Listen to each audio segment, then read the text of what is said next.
Assalamualaikum warahmatullahi wabarakatuh. Today we're going to talk about death and dying. And so I think a few years ago, I listened to Sheikh Hamzah Yusof, and he was saying something about many people nowadays don't know how to die. And I thought it was a very strange thing to say. Like, do you learn how to die? Like, what a thing to say.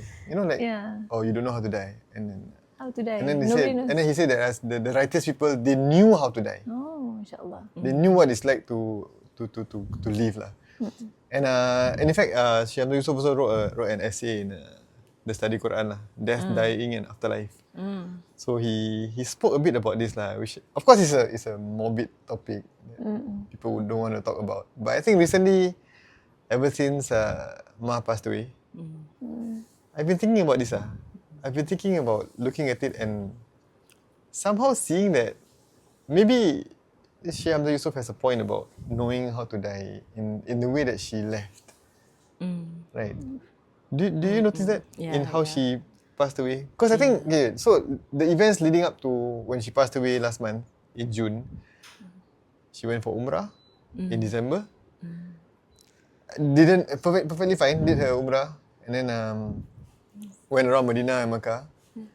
And then a couple of months later, Ramadan, she could fast the whole month. Yeah, she fasted. Not sick. And then She visited so many people during Hari Raya. Yeah. every weekend she would borrow the car, and she would use the car and visit everyone. So many people, all the saudara. And then Hari Raya Haji, like what she does every year lah. She would get people to do the korban in overseas and all that. And then the moment all that is done, that day itself, Hari Raya Haji itself, she was admitted to hospital. It's like as if, okay, your job is done. Right? You managed to fulfill all that is expected from you in life. And now, job done, Go to the hospital, and very shortly after, 1 week later, diagnosed, advanced stage, and then that's it. 2 weeks in hospital only. Yeah, it was very fast. So it was very fast. It was very fast and really gets me thinking. You notice, you were with her most of the time in the hospital. What do you notice about her that you think can give us some insight into what it's like to know how to die? Well, mashallah. I mean the memories of the now I emotional. But my memories of her in the hospital, I did see where it. I think I can actually exactly pinpoint when it hit her that she's looking at death. I can actually pinpoint that. But just to go backwards into her life lah, because she's preparing for death, right? And to know how to die, that her entire life, she was someone you would say of ibadah, right? She was of ibadah. When she first entered the hospital, I think that was the night of Hari Raya kan. That day was Hari Raya, we all gathered. Hari Raya Haji, then the night itself. The night itself, she entered the hospital. I remember I was sitting with her, and then and then it was Ayam Tashriq, correct? The day of Tashriq. And then after that was white nights of fasting. Right? So I said to Mama, I will fast tomorrow, And then and she was like, I never missed the 9 days of fasting Zulhijjah except this year. She said that to me. Her whole life she never missed the 9 days of fasting Zulhijjah except this year. And then she said to me, and also the 6 days of Shawwal. This year I miss. My whole life I never miss the 6 days of Shawwal. And I said, Ma, this is the beauty of istiqamah lah. That you were doing this your entire life. And when you are sick, Allah will tuliskan. The malaikat continue to write for you. Yeah. And I think this is how you prepare to die lah. That your whole life, continuity on ibadah. It's continuity on ibadah. She said, and I remember when I was younger, we went for Hajj. We were not fasting. The 1990s it was all youngsters not fasting. My mother was fasting. I remember she was fasting from 1st to 9th Zulhijjah straight. She would not miss. And she was sad. She would say, I missed this year's 9 days. Ma, you're so sick. You want to fast. They say, Allah will write for you. I know He will write for you already. And then her tahajjud, basically the whole life preparing for death. She's gathering good deeds, non-stop kan. It's really she embodies the isti'adad liyawmir rahil. Like to prepare to go anytime, right? Yeah. And someone, you know, actually before I came back, you know, I know someone who went to visit my mother, you know, and they were looking at my mother, and she messaged to me lah. She said to me that when I look at your mother, I remember the hadith. There's a hadith whereby Rasulullah SAW said about 70,000 people who will enter into paradise بغير الحساب, without any question. Who are these people? They are the people who are the mutawakkilun. They completely rely on Allah subhanahu wa ta'ala in their matter. She said, I look at your mother and I remembered the hadith. Your mother was exactly these people. MashaAllah. She's exactly these people. She entrusts her matter fully to Allah subhanahu wa ta'ala, because she has spent her life fully trying her best to obey Allah subhanahu wa ta'ala. Yeah, and I think I saw that towards the end also. The amount of confidence she displayed. Yeah. The last 2 weeks in the hospital, because there were things that she doesn't like lah. She doesn't like to go for scans Chemo. and you know, unnecessary medication and all that. But the last 2 weeks, you know, he said, "Wow, you have to go for biopsy." Okay, I'll sign. So like, okay. No. There was no. I think the no biopsy persuasion. was the point where I realized her whole attitude You know, changed. doctor came in. Doctor said, "Okay, we have to get your authorization for biopsy or what." He said, "Okay, just sign." So wow. Yeah, It's we quite were all remarkable. there. We were all surprised. We were surprised, but we were thinking at the same time, maybe she knows that I'm leaving it to Allah. You know, whatever procedure you want me to go through, I'll just go through. You know, because I think Abba is also was very concerned also. To not make people worry lah. basically. Yeah, and she doesn't want Abba to worry, so she just says, okay lah. Yeah. You know, and then the biopsy, and after that the scan, the you know, and all that lah. So I feel that there was a great deal of confidence on display. You know, it's not like because I imagine you know, if you're thinking I'm gonna die next week, I think for many of us there will be some level of panic. And now start tahajud. Now start to wake up and pray. Like next week I'm gonna die. Okay, the panic will set in, start to organize things. But she like completely left it as okay lah. And it also reminds me of something that she told me when I was a small boy. She said that Tolias, her father, would tell her that all you have to do is just imagine that you're on a ship, and then you stop at an island, take whatever you want, and the ship will continue. So that's what the island is for. And so don't be afraid of the time to go, right? So the dunya is that island. We are all on this journey. We stop by this dunya, we get what we have. We take what we need to bring along to the next world. Yeah. And I think that's how she lives her life. Yeah. Because whatever she did also, she just takes the good in whatever comes, and it was completely unafraid of moving on. Yeah. And I think also it's like, to put it in the context of our society lah, like when people speak about exams, the student who steady walk into the exam hall, right? I mean, is the one who's been revising all the while and has understood every single chapter along the way. Yeah, as opposed to the other one who's been you know, relaxing and playing and Last not minute baru nak playing. buka. And then when you say next week exam, it's exam panic. Right, but the one but this is what I see her lah, the entire way steady. Like steady with ibadah, steady with her tahajud, steady. I mean, so time for exam, okay, I'm done, I'm ready. Yeah. I'm ready, I have no issues, I'm ready. Like even if it's a surprise test, like surprise death, Yeah, they're ready. you're ready. So test today, exam today, okay, Okay. no problem. Been preparing for it my whole life. Like, InshaAllah. subhanallah, it's really, that's what I saw her lah. Like she's, no, mashallah. She was not afraid. I didn't see any fear in her eyes at all. The night, because I was there with her the night that she passed away. Yeah. But then I remember that, you know, the guests had gone home, it was 10 o'clock, and I say, "Ma, you hungry?" Then she say, "What do you give?" You know what? someone completely confident lah. So much confidence, not afraid, you know, at all. You know, and then I said some weird pudding that they gave, weird food they gave. Then she want to try a bit, I give her a bit. It's not nice. And she put aside, you know. And then she was like, "Okay, baca the dua before sleeping. So I bacakan for her all that. And then she just said, yeah, sleep lah. Sleep. I put her in her position and she just began to sleep lah. And I was watching her lah. Not afraid lah. She was not afraid. I think she had no fear. Yeah, even when I was, I push her for the scan, right? And I wanted to wait with her.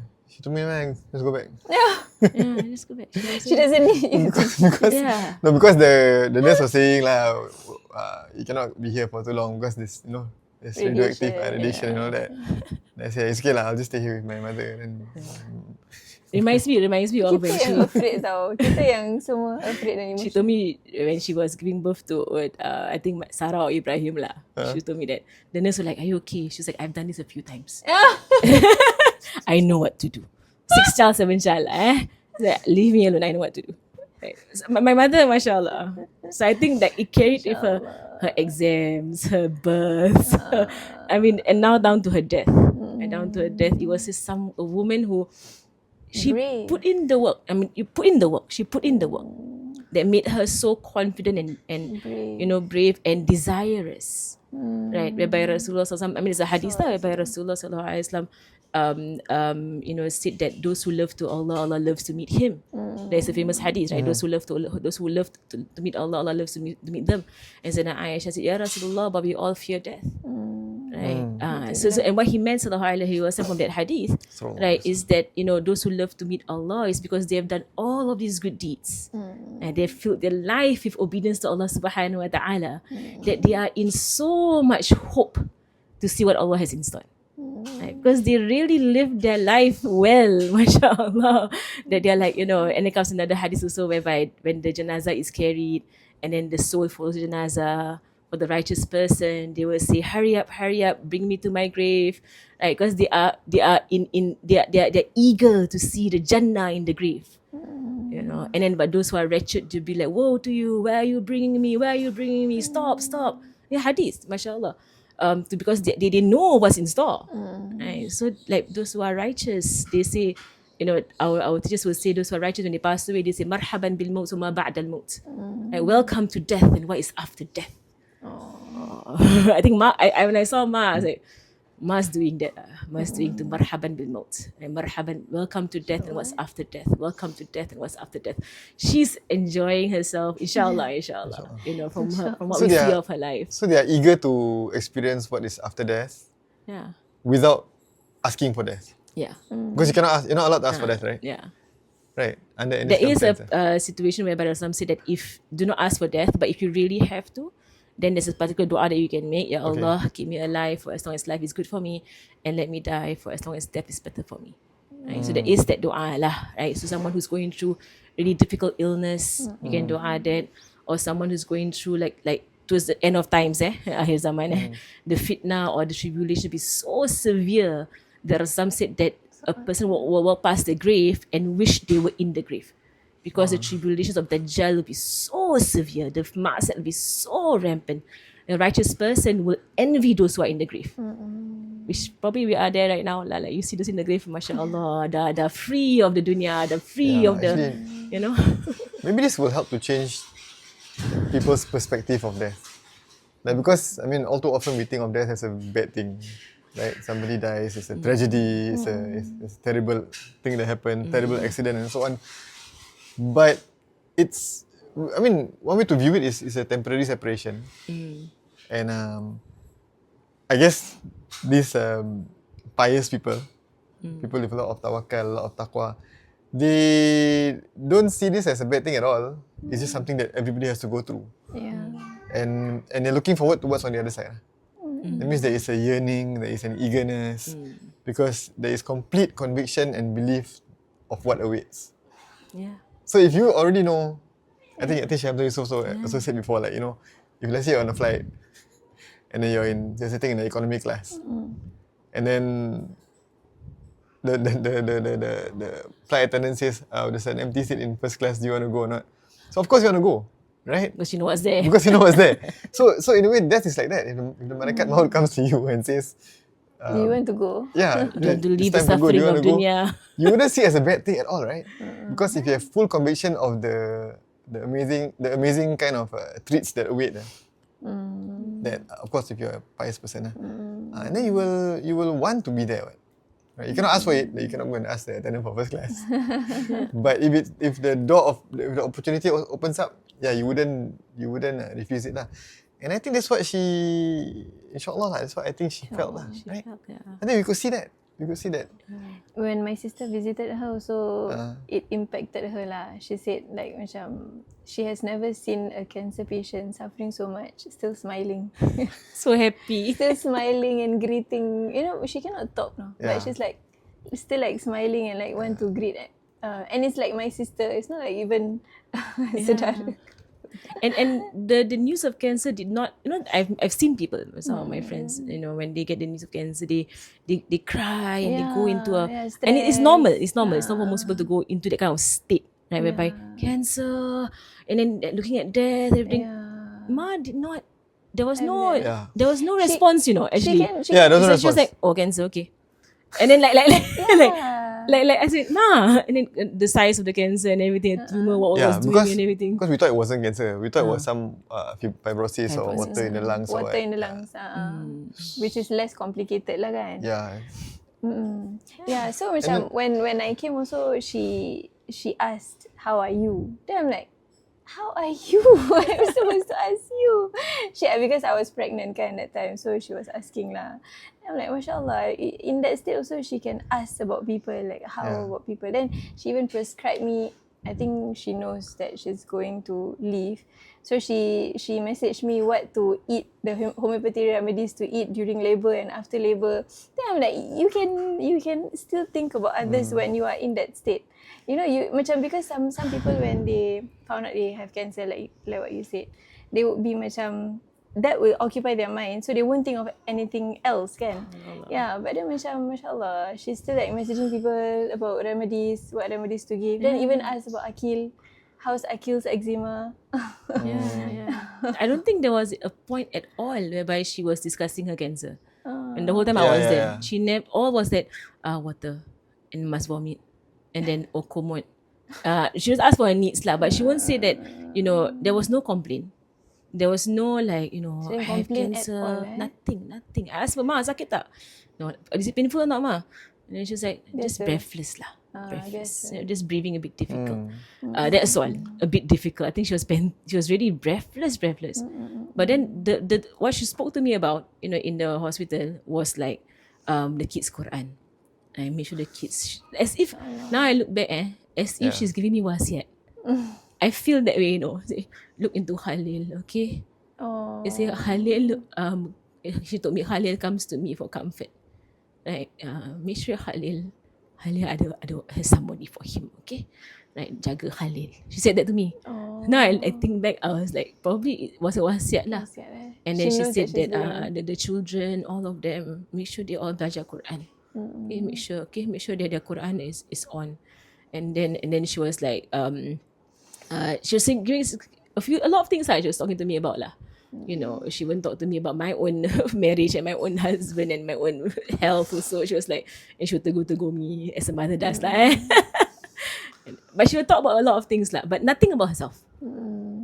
Nothing. Like she knew that she was ready to leave, but she knew that we were not ready for her to leave. We were not ready. We were depending on her a lot. So the one dying is ready to go. To go. But everybody is like, the ones left behind are like, but we still need you around. So we are the ones who are not ready. So you would say that she knew she was going to leave. Yeah. Now looking back. Looking back, I think she already knew. But she didn't. She don't want to panic anybody. I think especially like us, the close ones, like this, her children and her husband, my father. I think it's just her way lah. It's her way of not bringing attention to herself. Interestingly enough, she's on warded. Yeah, she's on warded, and we're the one crying. And she doesn't want to. She didn't want for us to worry, you know, and all that lah. But now when I look back, I see all the signs lah. She had full she had surrendered to Allah. She had surrendered to Allah fully, 100%. Yeah, come to think of it, she didn't even talk about the cancer at all. Yeah. And she didn't even ask anything about it. didn't ask. She was like, Yeah. wait, so to somehow have this belief that your time is gonna be up soon, and still be so confident, and still be smiling to everybody who comes and Caring for them. caring for them. Yeah. And I think she was only taking all this stuff that we keep bringing for to drink because we brought for her. Yeah. Because we bought for her, we brought for her, we went our way to do it for her. And I actually saw her using all these things and doing all these things because to honor us. That you put in so much effort to do all these things for her. She will take it lah.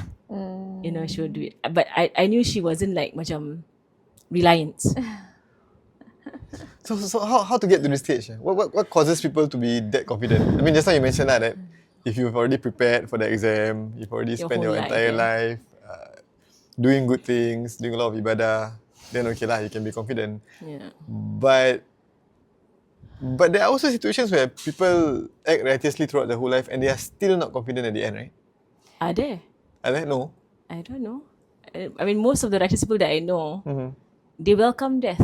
When death comes to them, they see it as rest. Death is rest from this, from the. I mean, there's a hadith of Rasulullah that the dunya is the sijan, right? Is the prison of the believer, right? Because what's after death is paradise. So they can't wait to get out. So life is life is tired, is toil, is tiredness, is work, is problems, stress, whatever, and they take it in stride in seeking Allah's pleasure, and they do it round the clock every day, year after year. So just now when I was saying that if for people like us lah, maybe like we hear that we're gonna die next week, now it's at tahajjud. For Ma, her tahajjud has been since I could remember. I don't know. I don't remember a time whereby. Was it since young? Like since I don't remember a time whereby she was not praying the night prayers. Yeah, I think she's been doing like as far back as I can remember. Yeah, we grew up knowing that Ma prayed night prayers. Tahajjud, yeah. Yeah, that's it. That was it. We grew up knowing that my mother prayed night prayers. She was awake before subuh. And if she lived, and then if let's say there's, for example, Qasim's age 40 plus that means probably for 40 good years lah, at least lah. Yeah. 40 good years of never having left a night prayer. And I think also the that made her very confident. And also I think the yearning to meet Rasulullah SAW. Rasulullah SAW. Because actually I felt a bit bad as well at time Umrah.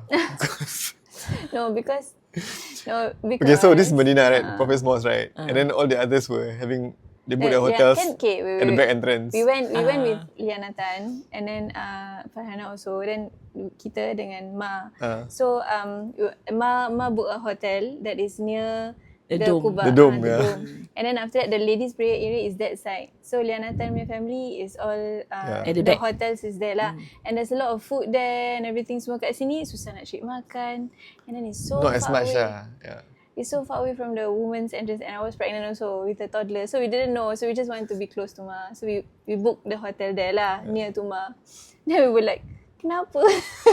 So why she put this side? It's like so far away to walk to the other Oh, side. you don't know and then- why she always goes that side. No, after you ask After Then that you we realise. asked, like, why did you book here lah? And after that she said, oh, because I want to be near to the Prophet. Sallallahu alaihi No, she said she wants to walk past walk past, the Kuba, yeah. and then say her salams to. Yeah. So that shows that she is wishing to meet them.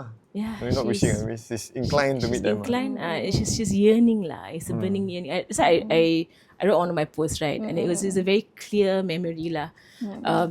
She just spoke to me in Malay when I was the first morning I was there. I think you all haven't come yet, so I was walking with her, to the masjid, and then walking past the Qubbah, the Green Dome. And for me and her, it's the same reason why we choose that hotel. We have, I know, Mas. For me and her, it's the same reason because we want to be near the Green Dome, right? So I knew why there was the hotel that she chose. It was I knew it. So I was walking with her, and then she was very silent, very quiet lah, walking. And then she was like, rasa sayu I use the word sayu. So in my post, I tried to translate the word sayu. Cannot. I couldn't find an English word. Yeah. I put like sad, and then like Longing, deep. longing. Is it melancholy? Melancholy. What's the word? Melancholy. Melancholy. Is it that word? I don't know. I don't know how to pronounce it actually. I don't know when I think like along those lines like the like you can imagine like a wind goes by. The kind of thing sayu kan macam like that feeling. She said I just sayu. When she passed by the Prophet's dome. Yeah. And then I say, and I just like first thing I was thinking in my head, sayu. What does that mean? For a moment, I was like, what is sayu? But then I kind of figure it out lah, sayu. And then she was like, yalah, you know, tingat. She spoke to me in Malay. And I noticed towards the end of her life, she spoke a lot of Malay. If you notice, Actually, why? I still don't know. But she was speaking in Malay a lot towards the I end of thought her it life. was because I moved into Windy Heights. Because she was the only one who spoke Malay to me. Is it? Yeah, I thought it was because of that. I don't know, but I, in the hospital, even at that time in front of the Kubah, she was like, Asa sayu, ingat Rasulullah sallallahu alaihi wasallam. So, And then she was just going on lah. You know, about her yearning for Rasulullah sallam, remembering Rasulullah sallallahu alaihi wasallam, the feeling of yearning, sadness. You know, and she said, and she was like, that's why I like to walk in the morning. Depan kubah, sorang-sorang, that kind of thing, you know. In front of the kubah alone, and just like being in the mood lah, like in the feeling and the closeness to the Prophet sallallahu alaihi wasallam. She had that very strongly. Her love for Rasulullah was very strong. InshaAllah. So, and of course her love for her father, her love for her mother, her love for, you know, all those people who have passed, the righteous. Feel I'm bad really happy that. Feel bad dah. But I'm really happy we went for the Umrah last year. Yalah, it's our last Umrah together. Yeah. InshaAllah. Who knew, right? 6 months later. Yeah, who knew? She was so fit. Yeah. She did tawaf, And Sa'i and everything. Yalah. InshaAllah just now you asked me, right, what I learned from her. Yeah. I think this is one of the more valuable lessons that she taught me lah. Looking at somebody So confident of dying. so confident at the stage of death. Like how he's always so confident for exams, kan? Yeah lah. Every exam walk in, strut in and just like, you know, conquer the paper. That is what You also someone like that? who is, Yeah. but that is like, I mean, someone who has studied, someone who has done the work. You have understood every step of the way. You understood, you applied, you knew, right? Basically, and then so when the exam comes, bring it on. And confidently knowing the result will be what? Yeah, actually even before taking the exam already, you know already the result. For the one who's been working lah. Yeah lah, for the one who has been. For the one who's been preparing. So it's the same for death lah. Like you kind of know what the outcome is going to be like. InshaAllah. So I think that's why witnessing my mother to like taking the exam of life lah, and being that confident that she did well. You know, to be confident you did well. Like going to the O level, you know, and the results day kan, and you knew you scored. And it's like you knew you done the exam and you knew you scored. You go right to school, you knew it's going to be a full A1, like stretch A1. That kind of feeling lah. You are so confident that it's going to be like you know, like a full A1. Pandai je boleh No, drawing parallel lah. So it's like that. It is like that. It's just like that. I mean, I saw her. It's like that.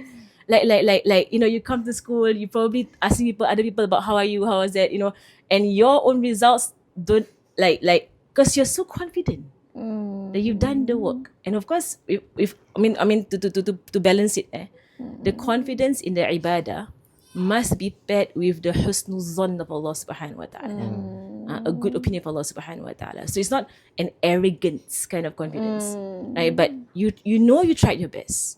You tried your very, very, very best. And you know the one who will grade you, who is Allah subhanahu wa ta'ala, has been watching you try your best. Like he has been watching you the entire time. So you know, and he sees your heart, like the sincerity part. Like he sees your heart fully. Right? So that is why you're not afraid to meet the examiner. Because the examiner has been watching you the entire time, and he knows what you went through. He knows the effort you put in, the amount of time you put in, right? And she struggled. My mom's life, mashallah. She struggled in stride, mashallah. And so she was, I mean, she loved to meet Allah. You know, as inshallah, Allah loves to meet her. InshaAllah. And she loved to meet Allah subhanahu wa ta'ala. Actually, we hear a lot of this about you must have husnul zon. Billah. of people and all that, but we don't hear so much about having husnul zan of Allah. Allah subhanahu wa ta'ala. Yeah, and I think that also contributes to confidence in dying. So when you're about to die, having husnul zan of Allah, that means you gotta tell yourself to believe that Allah subhanahu wa ta'ala is the one who is merciful, who is fair. You have done your work. He's not gonna be unfairly punishing you, right? Of course not lah. And He's merciful on top of all that. So and I think that's what Ma's thoughts were at lah. But you need to put in the effort first lah. You know that you've prepared lah. Yeah, the effort and then having full confidence lah in Allah subhanahu wa ta'ala, that Allah saw the effort and Allah is all merciful lah. And that makes you not afraid to meet the examiner, because you know the examiner is Ar-Rahman Ar-Rahim. Oh, you know, I just gave birth, right? You know how scared I am to give birth, right? Because I'm scared of death, I'm scared of the pain and everything semua. So when I talk to Ma, then she's always like, tawakal kena kuat. Then macam looking at it back, like she's experiencing death and she's so confident that I'm experiencing birth, which is like, I mean, birth is also jihad kan, and possibility of dying is there. But macam, mashallah lah, like I feel that there's a lot that I can learn lah from her. And I think this time round, I did it better is also because of her. So you should have a husnul zan of Allah when giving birth also. Yeah. He's gonna take you through it. Yeah. Actually, I think maybe husnul zan of Allah builds tawakal. Yeah, it is. definitely. Yeah, definitely. Yeah, he brought you to it. He's gonna bring you through it, right? And the baby growing in your womb, he did the entire thing. Yeah, Not yeah. you. You carry definitely. it. Even that he carry you. Correct, And Allah correct. subhanahu did the entire thing. And Allah is the one who will bring the baby through. Right? Allah will bring the baby through. InshaAllah. InshaAllah. So may Allah SWT grant all of us Confidence. husnul khotimah InshaAllah, amin. and Confidence confidence also. in one day facing our own death. InshaAllah. Unite us with those who are righteous and gone before us. Ameen. Because that is one of the things that I ask the children, you know, what is the most beautiful thing about loving righteous people, is that when you love righteous people, you want to be with them. And that motivates you to buck up. So when I look at my mother and her life, and she went through a terrible illness, so I know her martaba, her ranking is so high. Like, I want to be there too. Yeah. You know, I want to be where she's at. Yeah. So I don't want the separation to be forever. You know, so it's pushing me on my night prayers. It's pushing me on my Quran. It's pushing me to be a better person to the people around me. Yeah, lah. So inshallah, may Allah allow us to be the righteous. You know, the righteous, inshallah. Ameen. Yeah. Assalamualaikum warahmatullahi wabarakatuh.